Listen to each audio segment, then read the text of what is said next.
Bienvenidos a Observatorio. En esta ocasión no podemos tratar un tema distinto al drama que el terremoto en nuestro país, los terremotos en nuestro país han venido dejando como secuela. Y por lo mismo vamos a hablar de la nueva etapa, de lo que sigue. El día de ayer yo escuchaba que varias voces dicen que lamentablemente el momento de la búsqueda para intentar recuperar personas con vida está concluyendo y que lo que debe seguir ahora es la etapa de la reconstrucción.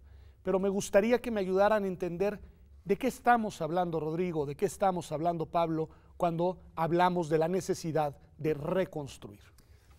Gracias, Pedro. Gracias por la invitación. Sí, yo creo que una primera reflexión pertinente tiene que ver con qué ciudad tenemos, qué ciudad hemos construido, qué ciudad hemos dejado que se construya. Y yo quisiera poner el acento en cientos, si no miles, de esfuerzos colectivos de denuncia que han venido ocurriendo durante los últimos 30 años, relacionados con una cuestión preocupante, y es el hecho de que nuestra ciudad está siendo desarrollada a partir de la lógica del enriquecimiento, digamos, y no de la lógica de los derechos humanos, no de la lógica del bienestar de las personas. Y muchos movimientos han venido denunciando la inadecuación de distintas obras que ahora están surgiendo por todos lados. Ahora vemos que muchas obras están construidas en un marco de ilegalidad, en donde no se debía de haber levantado 7 pisos, sino solo 4, problemas de servicios, de gentrificación, de uso de suelo. Y es una ciudad que en esa alianza entre poderes públicos y poderes privados, en un marco amplio de corrupción, se ha ido construyendo en opacidad, en injusticia, con exclusión de los sectores pobres, con procesos de gentrificación. Eso quiere decir la apropiación por parte de las inmobiliarias de barrios populares que han sido construidos por la gente y que hoy están siendo desplazados y enviados hacia el exterior. Exclusión, por lo tanto, opacidad e injusticia. Ese es un contexto que yo creo que tenemos que tomar en cuenta y que hoy en el temblor, como crisis general, está apareciendo. Hoy estamos viendo una cantidad increíble de vicios que están detrás de muchos de los edificios, algunos de ellos nuevos que se han caído.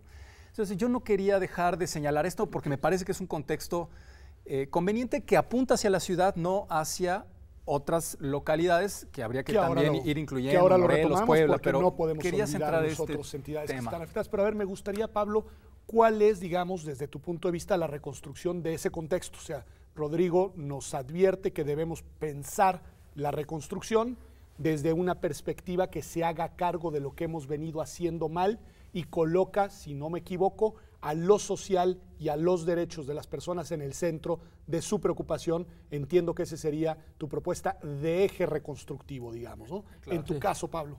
Gracias, Pedro, gracias por la invitación. Gracias, Rodrigo, por tu impulso a pensar temas.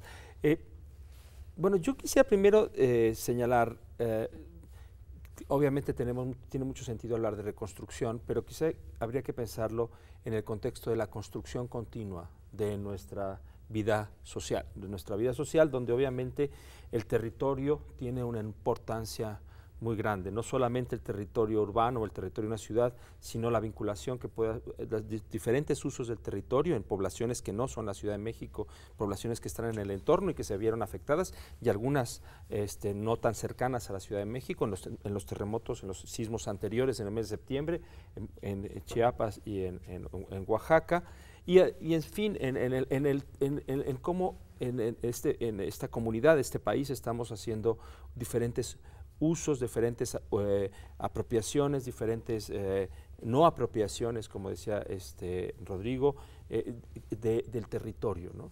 Y eso tiene que ver creo que con un proceso muy complejo de autorreconocimiento como sociedad.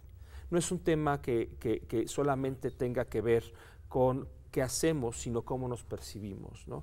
Y en ese sentido yo creo que el sismo, es precisamente este reciente sismo de la semana pasada, pues obviamente nos replantea y hace salir a la luz algunos elementos muy positivos de nuestra identidad comunitaria, el apoyo, la solidaridad, la generosidad, algunos no tan positivos que lamentablemente se han visto y me temo que pueden verse a lo largo del tiempo. Y este proceso de continua formación de nuestro carácter, de nuestra identidad social, obviamente nos tiene que llevar a pensar cómo nos vamos a reubicar en el territorio y cómo vamos a reubicar en relación con el territorio el bienestar de la población. Y algo muy importante que te preguntaría a ti de esto que dice Pablo, Rodrigo, es cómo vamos a gestionar ese reubicarnos en el territorio. Es decir, creo que es muy importante esto que dices, Pablo, una toma de conciencia de quiénes somos como sociedad hoy, de qué nos dice lo que sucedió y qué nos dice cómo reaccionamos del tipo de sociedad que somos, pero esto es muy importante, es decir, cómo debe de gestionarse el proceso de reubicarnos, que me gusta en el territorio, que no solo es reconstruir, sino que también es mirar con una mirada más amplia la construcción social. Sí, sí, no, esto que coloca Pablo a mí me parece muy pertinente, porque hablar de reconstrucción parece que lo que tenemos que hacer es volver a poner en pie lo que ya... Y es muy probable, quiero decir, es muy probable que quienes intenten reconstruir sus lazos y sus alianzas para volver a poner edificios en pie, sean de nuevo gobiernos con empresas inmobiliarias. El sismo del 85 puso, digamos, 2.850 edificios fueron afectados. Hubo muchas pérdidas de vida.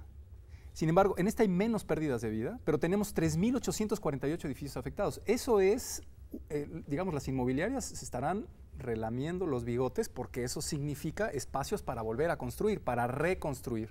Entonces, lo que dice Pablo va en el sentido más bien de resignificar y de darle otro sentido a partir de esta crisis al proceso que deberíamos de pensar para tener la ciudad desde la perspectiva de los derechos humanos para la gente, una ciudad que sea incluyente, una ciudad que se construya con transparencia, en donde se puedan fomentar la construcción de espacios públicos.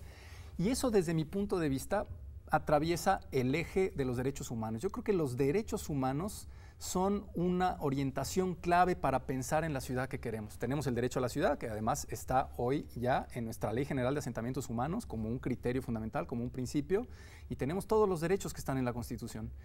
Y un derecho por el que yo creo que hoy tendremos que empezar es el derecho a la organización, el derecho de reunión, el derecho de participación e incluso, si se necesita, el derecho de protesta. Lo digo porque no podemos obviar que hoy en el territorio están desplegados poderes públicos y poderes privados que van a intentar volver a la lógica de la ciudad mercancía.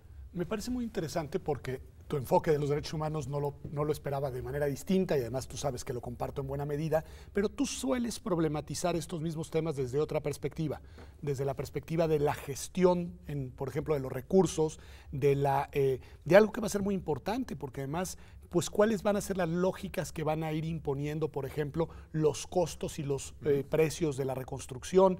Alguien me decía el día de ayer, todo indica que los materiales de construcción van a empezar a irse a las nubes, o sea, a ver, ¿qué hacer desde ahí, Pablo, para que no se imponga una lógica excluyente, una lógica, digamos, disruptiva de lo social, del tejido social? Sí, efectivamente, hay, como señalaba Rodrigo, hay ya, bueno, ya están ahí, están permanentemente intereses económicos, intereses políticos, perspectivas incluso de carácter electoral en términos de decisiones de redefinición de espacios públicos vis a vis los espacios privados, etcétera, etcétera.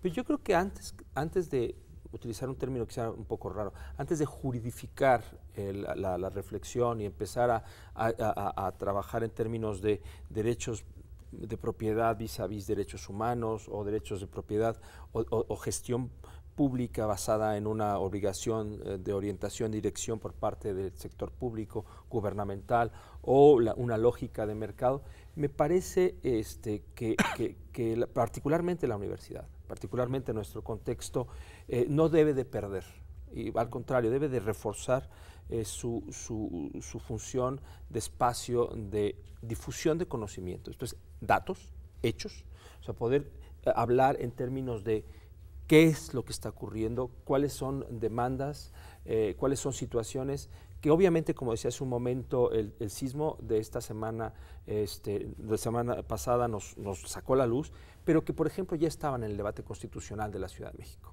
hace un par de años y que se han venido discutiendo y que de hecho Rodrigo y yo platicamos ampliamente y colaboramos en la reflexión en esa materia sobre qué ciudad queríamos, qué qué entorno gubernamental y de instituciones políticas y de coordinación queríamos para la Ciudad de México. Y insisto, no solamente estamos reduciendo a la Ciudad de México, como país, ¿no? Esta reflexión que también tuvimos a propósito del centenario de la Constitución del 17, no es algo, hay algo significativo que nos retoma, nos hace volver a mirar temas que ya estaban presentes y que la universidad no debe de olvidar, generando información certera, espacios de reflexión plural, y me parece propuestas amplias, complejas, a mediano y largo plazo, dentro de esa pluralidad, sobre la base de esos hechos, esos datos, ese conocimiento que se aporta de manera,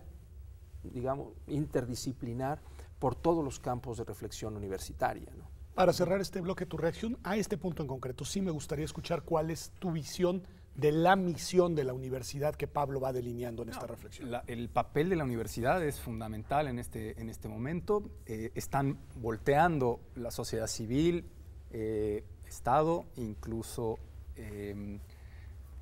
las propias empresas, el mercado, a encontrar en el conocimiento que se ha ido acumulando en las distintas áreas, en arquitectura, en ingeniería, en derecho. El tema jurídico es clave. O sea, todo este proceso que va a durar muchos años de aquí en adelante va a requerir una cantidad de acciones jurídicas increíbles, y en ese sentido es fundamental que el Instituto de Investigaciones Jurídicas también comience a hacer, como ya lo está haciendo, ofrecer respuestas a la ciudadanía. Yo creo que es un momento de crisis, y los momentos de crisis también permiten repensarnos e imaginar salidas hacia adelante. Y la universidad en esto es clave, porque es es uno de los centros más importantes de pensamiento. Y es el momento, yo creo, también de lanzar el mensaje de la necesidad de que sociedad y Estado se articulen, sobre todo para que sociedad le exija al Estado que cumpla con las funciones para las cuales está diseñado, que se cumpla con el principio de legalidad, que cumpla con los derechos humanos y que recupere su función de Estado. Me parece que cierras dejando un punto estupendo para abrir el siguiente bloque. Cómo se debe articular y cómo debe ser la relación entre la sociedad y el Estado, y metamos la variable también gobierno, porque pues son gobiernos en plural los que nos tienen que ayudar a gestionar esta vinculación. Pero vamos a un corte y regresamos aquí a Observatorio. Quédese con nosotros, que estamos hablando de lo que está sucediendo y de lo que sigue y de lo que tenemos que hacer. Ya volvemos.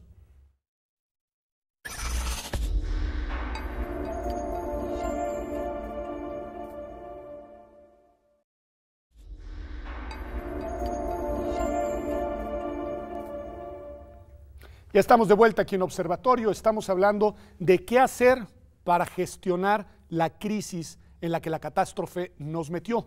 Y decía Rodrigo Gutiérrez al final del bloque que es muy importante ver cómo se debe articular la relación sociedad y Estado, y que desde su punto de vista la sociedad debe exigirle al Estado.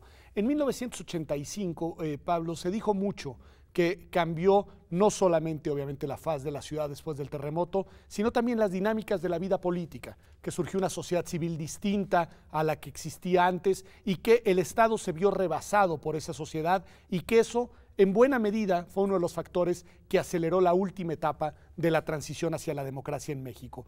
¿Tú cómo ves, digamos, los efectos sociopolíticos del sismo de 2017? Bueno, es una pregunta. O sea, esto va a tener efectos a largo plazo, y va a tener efectos en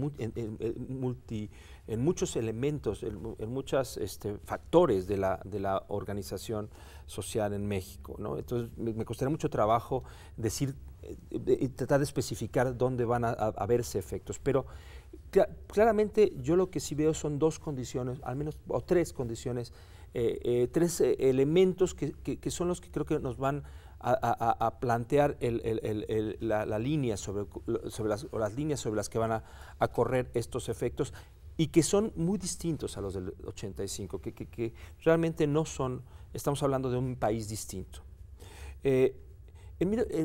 Uno de ellos es el pluralismo. El pluralismo en muchos sentidos, el pluralismo en la información. Recuerdo en el 85, yo era estudiante en preparatoria, era ver en la televisión, en los 3 o 4 canales de Televisa, a Jacobo Zabludovsky pasear, moverse en un coche, viendo y describiendo la ciudad. Hoy la descripción de lo que ha ocurrido se ha dado desde muchas perspectivas a través de las redes sociales. Obviamente han participado los medios masivos de comunicación, las televisoras, pero fundamentalmente la forma en la que nos hemos enterado no ha sido monolítica, no ha sido unívoca, ha sido plural, sí, seguirá siendo plural. Esta reflexión en torno a la construcción, reconstrucción, replanteamiento de nuestra vida social va a ser plural. Segundo, hay unas exigencias democráticas. Hay unas exigencias democráticas, parte del pluralismo de una manifestación del pluralismo de la sociedad mexicana que no existía en el 85, es que la sociedad, todavía de manera desarticulada, todavía de manera relativamente espontánea y tal, pero la sociedad no está esperando a que el gobierno le diga qué hacer. Más bien, está diciéndole al gobierno lo que está esperando del gobierno. Y hay de aquel gobierno que no entienda, no pueda leer con claridad, ver con claridad lo que la sociedad le está exigiendo. Desde tu punto de vista, Rodrigo, ¿cuál es ese mensaje de la sociedad hacia el gobierno? Tú nos decías, debe de presionar al gobierno, pero Pablo problematiza cosas, variables muy interesantes. Una sociedad más compleja, con mayor capacidad de comunicación horizontal, con una variable de pluralidad muy poderosa y con un, digamos, apropiación de un discurso democrático que no necesariamente es el democrático electoral tradicional. Yo quería justo, Pedro, qué bien que tocas este tema. Yo creo que lo que estamos viendo hoy en las calles es lo que, digamos, esta es la normalidad democrática desde mi punto de vista. Es decir, la participación organizada de la gente en la toma de decisiones. Para mí, democracia significa eso. La comunidad política tomando decisiones, no los partidos políticos. Los partidos políticos están pasmados. Lo único que han sabido decir es que si van a redirigir recursos públicos de los partidos a la y renunciar al 100% de financiamiento público, no es menor, está bien, pero... No, que está bien. Perdón, nada más que lo diga. Es poner la política en manos de las grandes corporaciones y de los grandes intereses económicos. Digo nada más para decir que ahí hay algo que hay que mirar con cuidado, aunque es tema para otro análisis. Digamos, volviendo al tema de la democracia, la gente se organizó en el momento de la emergencia para salvar la vida y proteger alimentación, vestido, agua, ¿no? Era realmente excepcional. Todo el mundo lo decía. Cuando uno iba a un espacio colapsado, era sorprendente la capacidad organizativa. Uno tenía que hacer filas organizadas, no podía uno entrar, había varios filtros, a uno lo vacunaban contra el tétanos, inscripciones en los brazos para saber el tipo de sangre y además a la hora que uno había entrado, porque solo podía estar durante 5 horas para que los rescatistas no se cansaran, equipo, casco, chaleco, agua, comida, o sea, realmente impresionante. Yo creo que eso a los poderes públicos y a los poderes privados los tiene nerviosos. Y por eso es que están diciendo, bueno, felicitaciones, un agradecimiento, chao a sus casas. A mí me preocupa eso, porque supongo que desde, digamos, las élites partidistas y de las propias élites económicas vinculadas a las inmobiliarias, lo que querrán es retomar la normalidad democrática, perdón que lo diga, que para mí es la normalidad oligárquica. Élites de partidos con empresas, saber técnico que van a reconstruir. Yo, por eso digo, y la gente que no sabe, porque no tiene conocimiento técnico, ella no sabe, que se regresen a sus casas. Lo que la gente sabe muchísimo, demostró tener una enorme capacidad de respuesta frente a la emergencia y yo creo que eso lo tenemos a eso tenemos que empujar y que la gente se haga cargo de todo el proceso de largo aliento para construir la ciudad que queremos. Yo estoy de acuerdo con todo lo que se ha dicho desde el punto de vista descriptivo y algunos de los puntos además me parecen muy interesantes para el debate, pero sí quiero advertir algo y no sé si quieres una reacción por aquí o retomar otro punto, Pablo, que es que junto con esa sociedad que se organizó así, hay que decir que en este caso sí hubo presencia también de las Fuerzas Armadas muy involucradas. Porque algo nos dice eso también, de una misión de las Fuerzas Armadas que se recupera en este evento frente a lo que había sucedido en los años inmediatos en la lucha al crimen organizado. Creo que no es menor, Pablo. A ver, yo creo que lo que vemos ahora es una tensión constante que existe en cualquier proceso de transformación social, histórica. Es la continuidad, la transformación de las personas, de sus contextos, de su manera de funcionar en el mundo. La revolución digital tuvo lugar para hablar de un tema, entre otros muchos, pero para hablar de un tema que me es familiar o que me siento vinculado con él. La revolución digital tuvo lugar en este espacio entre el 85 y el 2017, particularmente en la última década de los 90 y principios de este milenio. Eso transformó radicalmente la forma de relacionarnos socialmente. Y dentro de los muchos déficits que tiene la revolución digital, también tiene algunas virtudes, y una de ellas es el empoderamiento individual del sujeto que puede interactuar con otros sujetos y generar modos distintos de relación social. Eso pues, se manifiesta en una disposición a la organización, a la expectativa, al planteamiento de horizontes. Yo creo que hay una palabra que utilizó Rodrigo que a mí me parece fundamental y no es en absoluto frívolo en este momento, es la imaginación. Poder imaginar mundos distintos. ¿Y cómo se imaginan? ¿Cómo se crea esa imaginación colectiva hoy? Es radicalmente distinto a como se hacía antes. Pero al tiempo que tenemos esta gran fuerza, en esta gran energía social, que es un poco el tema que nos reúne, ¿no? La energía social para el cambio, para la reconstrucción, para la construcción, etcétera, a la forma en la que se crea tiene que al mismo tiempo ser compatible con lo que nos garantiza poder vivir en sociedad, que es la institucionalidad. Y esta forma de articular, ¿no? Cambio, energía, imaginación, pero al mismo tiempo poder institucionalizarla para que esa imaginación, ese cambio, esa energía capitalice, se concrete y de alguna manera se haga realidad, y una realidad previsible.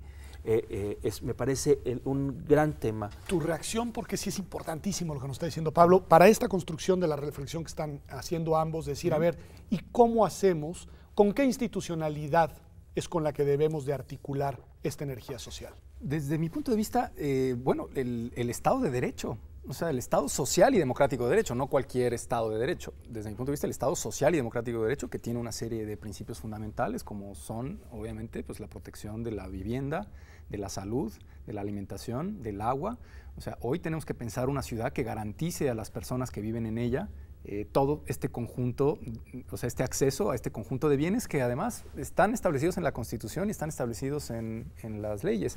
Cuando ustedes hablan de institucionalidad, me parece que hay que retomar esa institucionalidad. Tenemos muchos instrumentos ya construidos dentro de la propia institucionalidad que nos orientan en este sentido, ¿no? Yo les decía que incluso con una participación muy activa del Instituto de Investigaciones Jurídicas, se construyó una nueva Ley General de Asentamientos Humanos, Ordenamiento Territorial y Desarrollo Urbano. Y si ustedes leen el artículo primero, lo que en su fracción quinta, lo que dice es propiciar mecanismos que permitan la participación ciudadana, sobre todo de mujeres, jóvenes y personas en situación de vulnerabilidad, en los procesos de planeación, gestión del territorio, con base en el acceso a la información transparente, completa y oportuna, así como la creación de espacios e instrumentos que garanticen la corresponsabilidad del gobierno y la ciudadanía en la formulación, seguimiento y evaluación de todo este campo. O sea, ahí tenemos estructuras institucionales. Ley vigente y recientemente aprobada, en efecto, la trabajó el POECI Jurídicas. Y en el artículo 2 tenemos ahí el derecho a no ser discriminado, pero también el derecho a poder vivir y disfrutar ciudades y asentamientos humanos en condiciones sustentables, resilientes, equitativas, incluyentes, democráticas, que desde mi punto de vista es justo lo contrario a lo que tenemos. O sea, hay que avanzar por estos lineamientos legales, estos principios que están establecidos en nuestras propias leyes, para ver cómo reconstruimos esa relación entre sociedad y Estado. Yo creo que es fundamental esa reconstrucción, pero en clave de derechos y a partir del marco legal.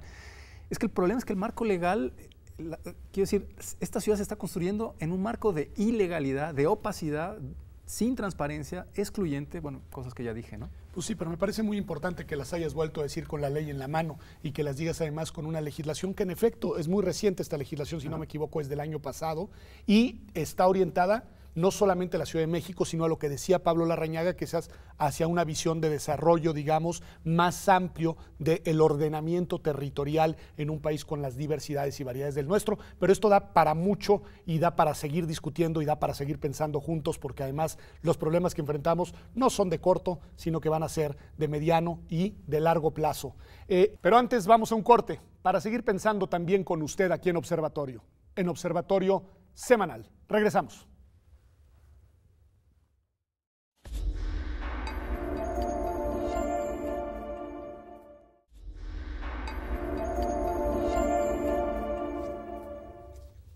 estamos aquí de vuelta en Observatorio Semanal. Rodrigo, nos comentabas y reflexionaba yo también al final de la importancia de este marco normativo que se aprobó el año pasado y que tiene una particularidad de la que quiero simplemente subrayar algo que ustedes ya dijeron, que es el papel de la universidad.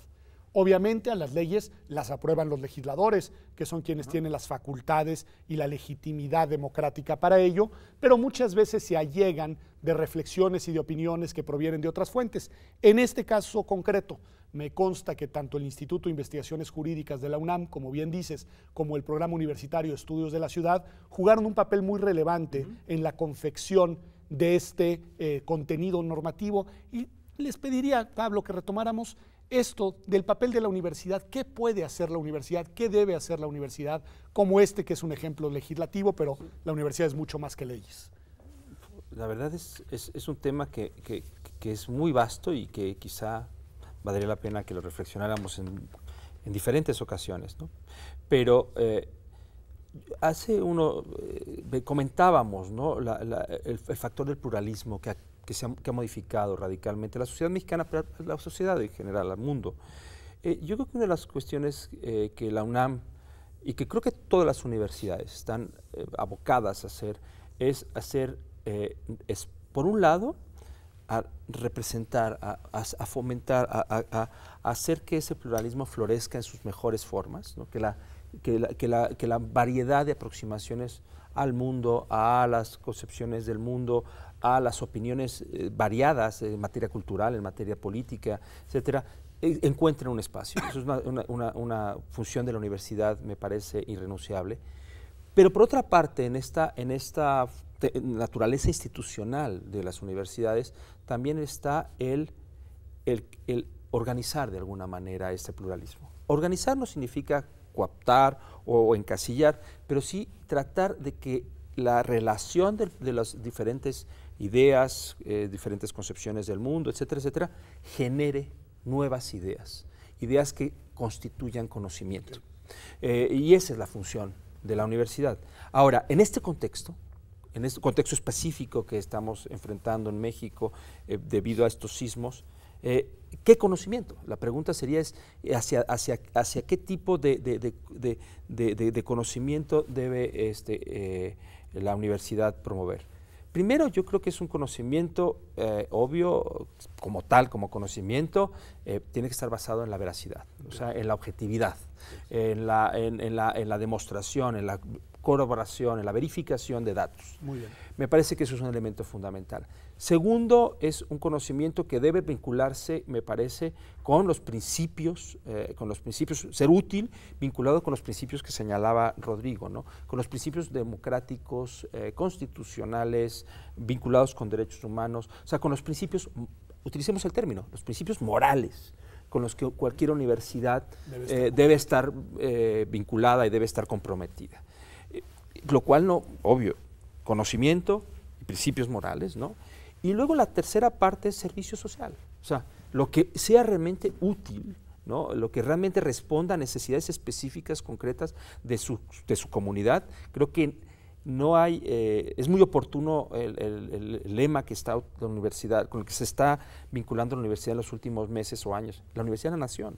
O sea, la universidad se convierte en una universidad nacional no solamente por su alcance territorial, sino porque retoma su vinculación con su constitución política, con la comunidad a la que sirve, que es la nación mexicana. Ahora algunos ciudadanos, algunos miembros de esta nación, específicamente en Oaxaca, en Chiapas, en la Ciudad de México, en el entorno de Morelos, Estado de México, Puebla. Pero bueno, es el problema.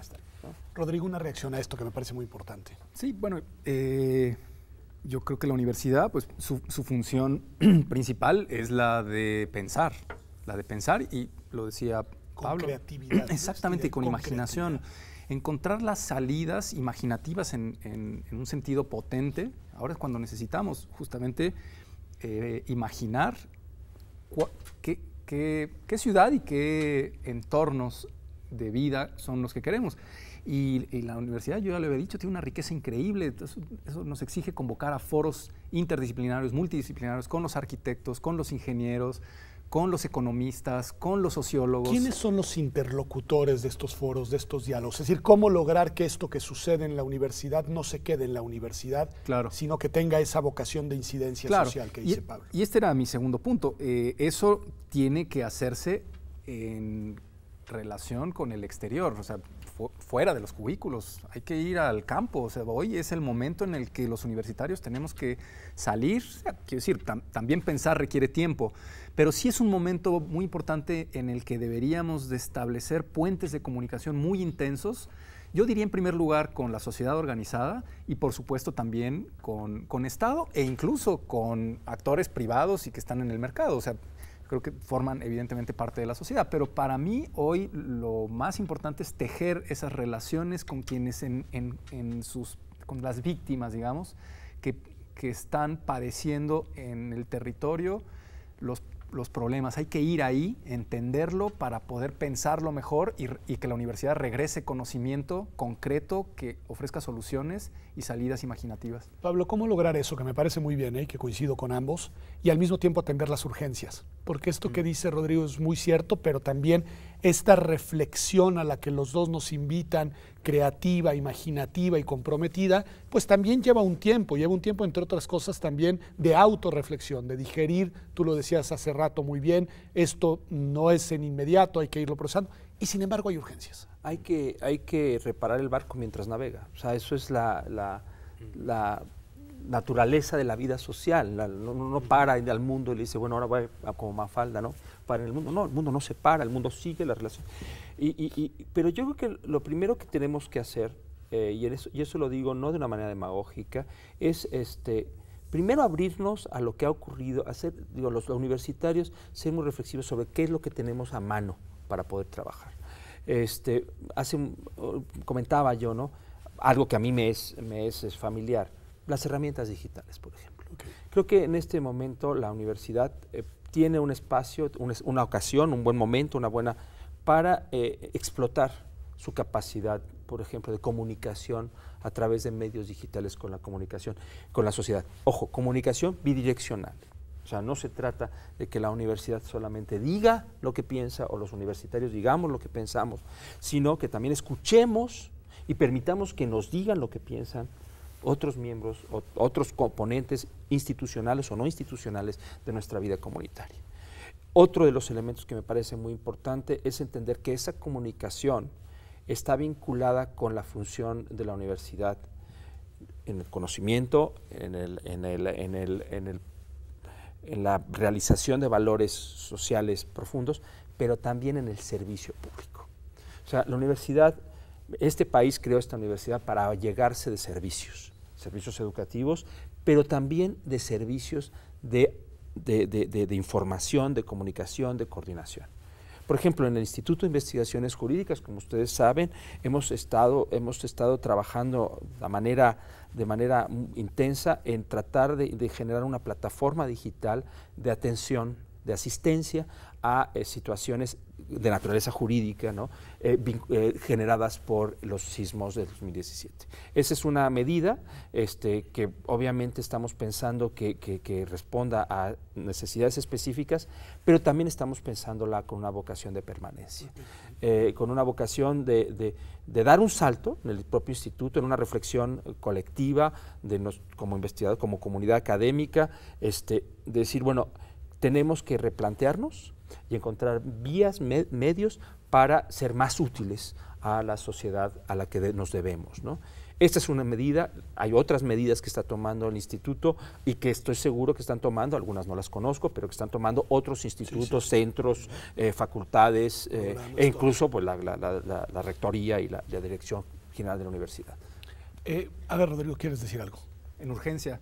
Sí, o sea, lo que hemos venido colocando tiene que ver quizá con el mediano plazo, pero ahora están ocurriendo cosas allá afuera y en ese sentido la plataforma yo creo que puede ser muy útil. Por ejemplo, hay problemas que están ocurriendo en términos con violación del derecho a la vida, y integridad física y personas, ¿no? Hay una falta de información precisa para familiares sobre personas desaparecidas o atrapadas. O sea, no hay una lista congruente que uno pueda decir, a ver, son estas personas. Y luego no queda claro qué autoridades deben de intervenir en eso. Tampoco queda claro qué o sea, las autoridades todavía, no hay una autoridad focal que haya asumido esa responsabilidad. Muchas autoridades parece que incluso en ocasiones han estado hasta entregando cuerpos en los predios. No queda claro qué autoridades están interviniendo en los predios, quién está a cargo, quién coordina, quién supervisa. Eso está generando problemas, ¿no? Hay confusión sobre etapas y esto es preocupante porque ya hay denuncias de predios que al tercer día estaban limpios. Sí, eso se discute mucho. Hay personas todavía desaparecidas. No tenemos una lista oficial y estamos limpiando predios. Es verdaderamente inconcebible. ¿Y en qué normas se está basando esa limpieza de predios? ¿Con fundamento en qué están llevando a cabo esas acciones? La verdad es que se presta para las... ¿Qué autoridades la están llevando a cabo? Porque además claro, hay que ver los distintos órdenes de gobierno, que también ahí se puede generar mucha confusión. Y luego límites a la sociedad civil. Yo entiendo que el Estado debe de intervenir y el Marina y Ejército han cumplido un papel importante, pero en ocasiones de forma bastante arbitraria. O sea, el DN3 abre un margen de discrecionalidad en donde pueden entrar Ejército y Marina y decir, aquí suspensión de derechos, fuera sociedad civil, regrésense a sus casas. Hubo un intento de hacer eso. Por suerte la sociedad organizada, con amparos, logró frenar algunos de esos procesos en algunos predios. Información sobre restos recuperados, desaparecidos, personas rescatadas. Hay todavía mucha confusión. Yo creo que ahí hay un trabajo por hacer que es de emergencia, de urgencia, ¿no? Rodrigo nos advierte ahora lo más importante, que es el tema de las vidas, los cuerpos, los desaparecidos, que sin duda es lo que más cuenta, pero también está toda esta parte que trae a la gente muy angustiada, que es toda la cuestión de la pérdida patrimonial, Pablo. Ahí, ¿cuáles son, digamos, más o menos las coordenadas de los grandes temas que ya en la vida cotidiana de las personas hay que empezar a atender? Fundamentalmente son tres tipos de problemas, aunque esos problemas se derivan en problemas muy diversos, pero los temas patrimoniales obviamente se vinculan inicialmente con el tema de la vivienda, ¿no? El tema de dónde resido, dónde puedo ubicar a una persona, a su familia, etcétera, etcétera, ¿no? Y eso obviamente se vincula con temas de propiedad, con temas de arrendamiento, con temas de regularidad de la posesión, etcétera, etcétera. O sea, se abren árboles, ¿no? Pero es la vivienda, ¿no? Otro elemento fundamental tiene que ver también con la actividad económica. O sea, un negocio, una fábrica, un taller, etcétera, etcétera, pues es una unidad de producción económica de la cual sabemos, además, dada nuestra naturaleza, la forma en la que está organizada y el nivel de integración de nuestra economía, afecta directamente al ingreso cotidiano de las personas. Muchas de las personas afectadas en ese sentido son ingresos de gasto para el día, no es una especulación de voy a perder en la bolsa, no, es necesito este dinero, este ingreso para vivir. Y eso nos vincula también con trabajadores, las personas que trabajan por cuenta ajena, ¿no? Y que encuentran que el espacio, o bien que en alguna ocasión la forma en la que, si la empresa ha dejado de tener actividad, pues se quedan sin trabajo. O en otros casos en los cuales pues se encuentran trabajando en establecimientos, en edificios, en construcciones que no cumplen con los requisitos de seguridad. Yo creo que esos son, ¿no? Digamos, como los tres grandes bloques temáticos a los que hay que dar respuesta. Vamos a un corte, pero yo sí quiero subrayar y recordarle que está a su disposición esta plataforma que se ha elaborado en el Instituto de Investigaciones Jurídicas y que tiene como finalidad acercar a usted orientación y respuestas precisamente desde la perspectiva de lo legal, que es lo que hace este instituto, pero que pueden estar en este momento siendo una inquietud para cada una de ustedes. Ya regresamos aquí a Observatorio Semanal.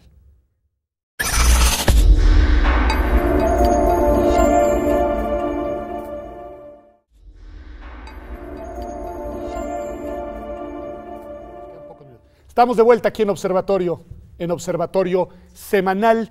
Les decía yo en el corte, y generé una reacción interesante entre ustedes, que no podemos hacer como que no estamos ya en tiempos electorales. El proceso electoral oficialmente ya inició hace algunos meses. Es la elección más grande de la historia, nos puede gustar o no, pero será una elección nacional en el sentido, digamos, verdaderamente técnico del término. Se juegan los cargos principales de representación y de gobierno, ya sabemos que desde la presidencia, gubernaturas, presidencias municipales, legisladores, etcétera. Es decir, y hay unos actores que se llaman partidos políticos y que van a desplegar sus maquinarias electorales, con o sin financiamiento público, con o sin más o menos retórica, pero ¿cómo va a gravitar? ¿Cómo gravita? ¿Cómo debería gravitar lo que acaba de suceder en el contexto de la discusión política electoral? Pablo. Bueno, la verdad es que sería yo un gran asesor de partidos políticos y de órganos políticos si pudiera decir cómo va a gravitar, ¿no? Pero yo, ¿cómo me gustaría que gravite? Eso sí, ¿no? Eso sí que lo puedo decir. Y yo quiero volver al tema del pluralismo de esta sociedad. Dejando a un lado las tácticas y estrategias, por utilizar un término neutral, que estén utilizando los partidos ya desde hoy, para capitalizar la situación en términos de sus ventajas, incluida la no disposición de recursos públicos, que no implican la no disposición de recursos. Entonces, si no son públicos, ¿de dónde serán? No, la pregunta es, sí, obviamente, no es que van a decir que no van a gastar. Yo estoy en contra de la cantidad de dinero público que reciben, pero estoy a favor de que reciban dinero público. Yo también. Pero no quisiera entrar en eso porque no quiero electoralizar el discurso público. Que de nuevo, en este país, yo se lo he dicho a mis queridos amigos vinculados con el INE, que son amigos de todos ustedes, tal, basta, basta. O sea, yo lo que sí esperaría es que el pluralismo se manifieste por todas las vías, que supere los ámbitos de la comunicación social del gobierno y de los partidos políticos, que realmente manifieste exigencias irrenunciables de la sociedad mexicana respecto de su sistema político y gubernamental, y que eso me gustaría, los partidos, los políticos estén a la altura. Eso es lo que tengo dudas que ocurra.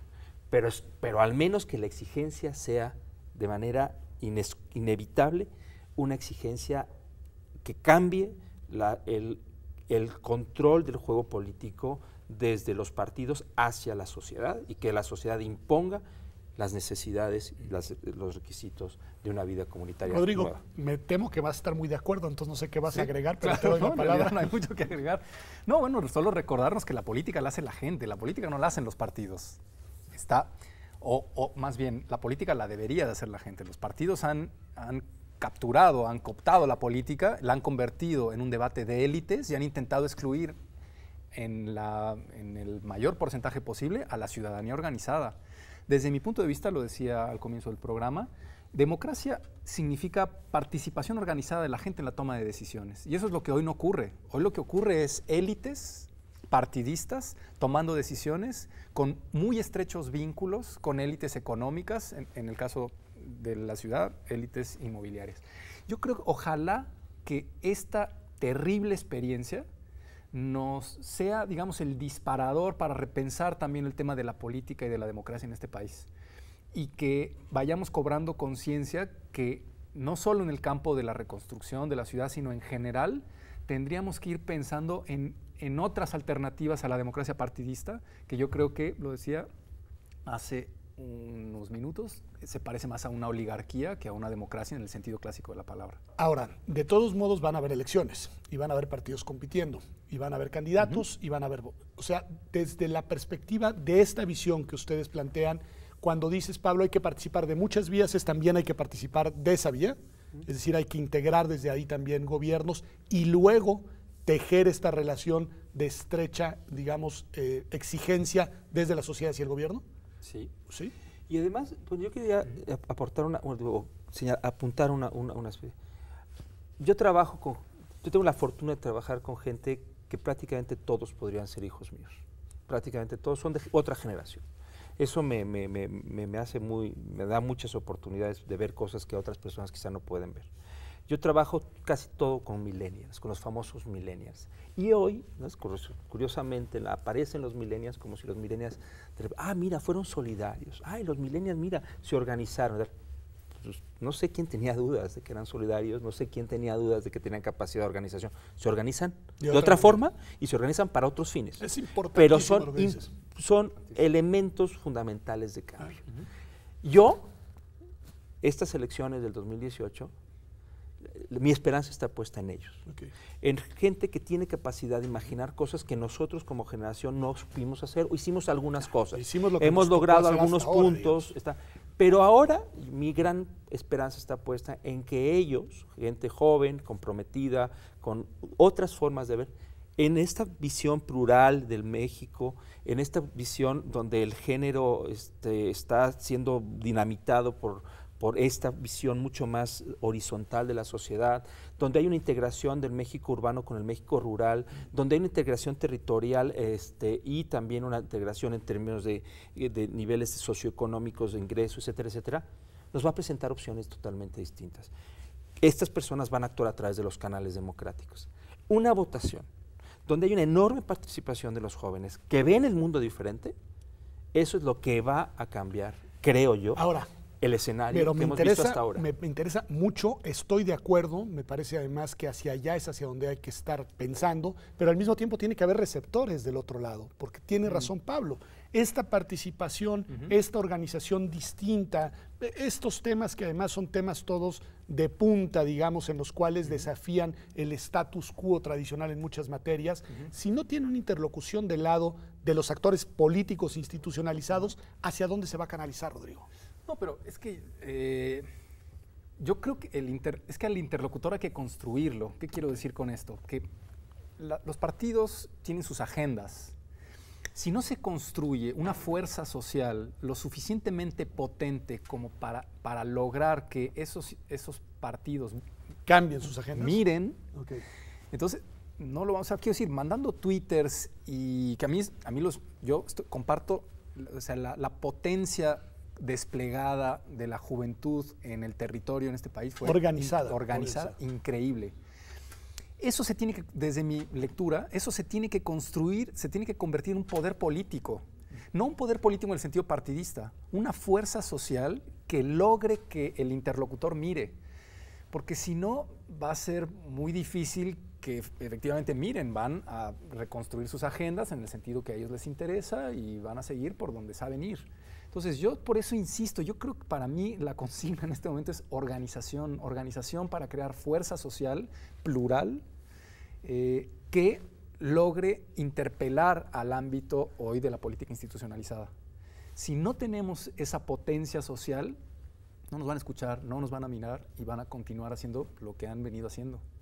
Pablo, nos quedan 2 minutos escasos del programa. ¿Con qué mensaje, al cabo de una semana y 4 días después del sismo, quisieras dejar a nuestros televidentes? A ver, yo creo que probablemente con lo que cerramos, ¿no? El terremoto de 1985 a mí como generación me marcó. Yo tenía 18 años en ese momento, estaba estudiante, 17, 18 años, era estudiante de preparatoria, y de alguna manera marcó el horizonte de lo que queríamos de México, ¿no? Un México menos gris, un México que superara los 80, etcétera, etcétera. Y bueno, las elecciones del 88, que fueron las primeras en las que yo participé políticamente, pues iniciaron ese cambio. Yo quisiera pensar que este terremoto del 2017 es el de los millennials, en los que los millennials nos van a marcar, a visualizar el México que ellos quieren y nos van a llevar por ese México. No sé cómo, ojalá supiera, nada más creo que nadie lo sabe. Pero parte de la imaginación precisamente es eso.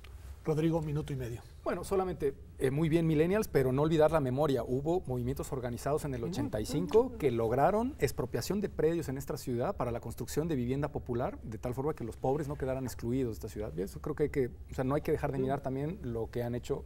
Digamos, lo que hicimos como generación, porque también se hizo, y además pues nos queda rato en este juego. Sí, claro. Pero bueno, yo querría muy rápidamente, como en un enfoque general, yo veo 2 como grandes ejes. Uno, que es el eje que produjo el problema, que hoy está dando las gracias a la población, queriendo que se retire, excluirla del proceso, eliminar esa fuerza democratizante, incluso en ocasiones borrar rastros, está ocurriendo en los predios, meter trascabos para que no haya evidencia, comprar predios en el futuro a precio barato, los van a comprar a precio de saldo, y a partir de eso, de nuevo, opacidad, ilegalidad, negocio con promesa patrimonial. El derecho a la propiedad como derecho fundamental, a mí me parece eso preocupante. Misma receta. Yo creo que la salida es sociedad organizada con participación, rendición de cuentas y transparencia, tenemos que ver cómo logramos mantener esas pruebas en esos predios, derechos humanos en relación interdependiente, empezando por participación, organización y todos los que vengan si sea necesario, principio de legalidad y derecho a la vivienda. Hay muchas personas que con promesa patrimonial tienen vivienda, hay 3 millones de viviendas vacías en este contexto de inmobiliarias que por promesa patrimonial le vendieron a la gente una porquería que no sirve para nada y que la gente en realidad no cumple el derecho a la vivienda. Entonces es derecho a la vivienda, no solo derecho a la propiedad, que el derecho a la propiedad no es menor, pero yo me enfocaría en derecho a la vivienda. Pues yo les agradezco en verdad mucho a los dos y se los agradezco a nombre de TV UNAM, obviamente, como conductor de este programa, pero sobre todo a nombre de los televidentes de este programa, que lo que esperan es que en efecto la universidad les ofrezca reflexiones comprometidas, reflexiones con un punto de vista claro, pero reflexiones con esa lógica de veracidad y de compromiso social que caracteriza los trabajos de una universidad como la nuestra. Muchas gracias a usted por habernos acompañado esta semana, este domingo aquí en TV UNAM. Nos vemos dentro de 8 días, como todas las semanas, en Observatorio Semanal.